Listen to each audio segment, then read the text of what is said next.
Primeiro, o Partido Popular non vai a gobernar. Segundo, o Partido Socialista vai sacar unha representación similar á que xa ten. E terceiro, o BNG vai experimentar un ascenso moi importante. Me dá a sensación que o Bloque non vai a subir, o PSOE vai a baixar un pouco, o PP, que nos estamos movendo na horquilla de 38-39. Eu penso que o Partido Socialista vai a ter o mellor resultado da súa historia no Parlamento, o Partido Popular vai a ter o peor da súa historia e eu estou convencido que o BNG non vai a ter un mal resultado. Eu creo que vai ganar o PP, pero non sei por onde, bueno, un poquinho a baixa.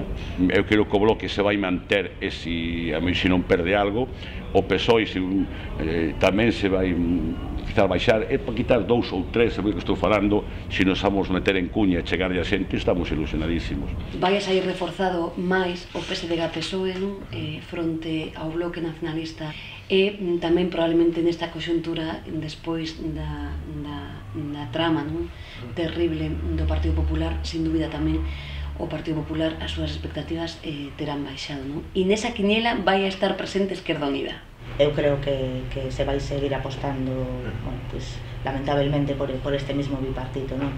A quiniela electoral que eu fago é que o Partido Popular quite 39 diputados e o resto que o reparta entre o PSOE e o Bloque. Sen límites, o límite é, o único límite é que o líder, que o presidente do goberno galego, se Sanxo Quintana.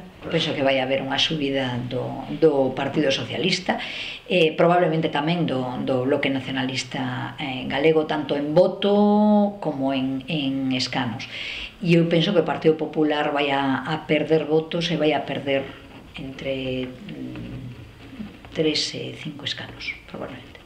Eu lle aventuro que nestas eleccións vamos a ter o Partido Popular 39 diputados. A única forza política que vai a subir nestas eleccións vai a ser o BNG e que desde logo o Partido Popular non é unha alternativa de goberno. Provincias, eu creo que hai dúas provincias claras onde vamos a subir, ou onde esperamos subir, que son a Coruña e Pontevedra, e despois hai dúas onde debíamos conservar, Ourense e Lugo.